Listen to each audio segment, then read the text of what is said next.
Hello, folks. This is Kevin from Good Day, Good Prayers. I hope you're having a good day. What I want to talk about today is the silver market. The COMEX, which is the paper market, is at 91, 13, or 45, depending on which channel you look at. What's very interesting about that is that the Perth Mint in Australia is selling their products right now at around $125 to $130 an ounce. They're only selling large quantities, which are 10,000 ounces at a time, so it's a lot of money if you're going to want to be purchasing from them. The thing of it is that over the next 2 weeks, which will take us out to the end of January, the paper market and the physical market, which is what Perth deals in, is going to begin to come together.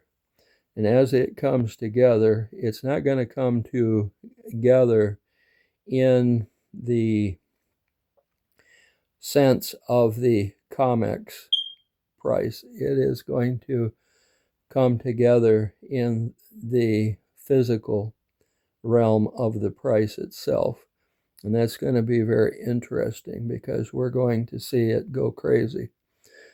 I have predicted on several occasions that by the end of January, the silver price is going to be at or around $150.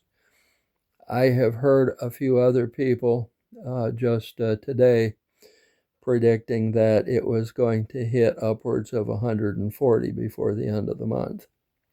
So they're actually predicting below me.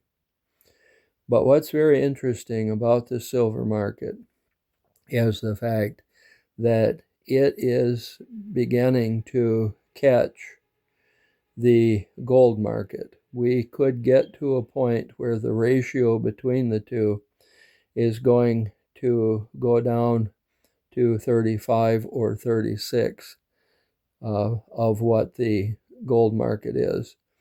The gold market is continuing to climb, but at a lesser rate than is the silver market. But what is interesting is the fact that the gap, the ratios, are beginning to close in.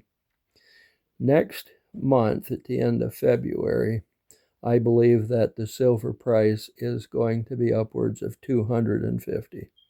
So it's going to actually gain about $100 per ounce as we move from the end of January to the end of February. I can see silver being off of the charts.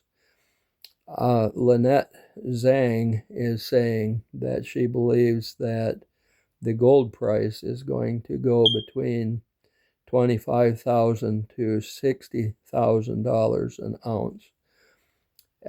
I believe that will happen in the next 3 years.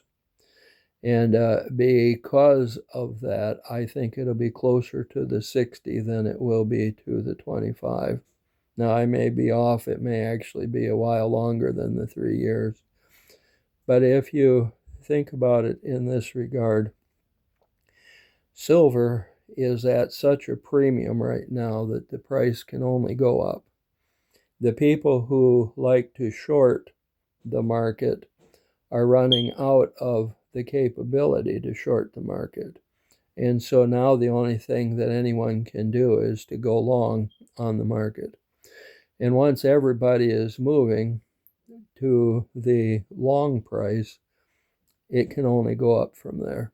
Now, I believe that we will see $60,000 an ounce gold. Now, I've never heard of $60,000 an ounce gold from anybody other than myself. And that was when a lot of people were saying that they thought it would go to $30,000 an ounce. But now there are a few people that are starting to move out and say it's going to be infinitive, and it'll probably get much higher than what we think it's going to go. But here's the interesting thing. The ratio between silver and gold is going to close in to the point where there's only about 3 between the two. So that means that if gold does make it to 60,000, silver would make it to 20,000. And I think that that's a very good range where things are going to be when President Trump leaves office. That's just about 3 years from now. In January of 2029, I think there's a very good chance that silver is all the way up to that point where the ratio will be 3 to 1. And that's going to be very interesting if you think about it, because silver's going to continue to climb. If you're thinking about getting rid of your silver, there are a lot of other people who are independent, kind of like ourselves. If you have to sell your silver, you should try to sell it to another individual rather than to sell it to an institution. The institutions want to control the people, whereas the more that winds up in the hands of the individuals, the better off the individuals will be in the long run. This is Kevin from Good Day, Good Prayers. You have a good day.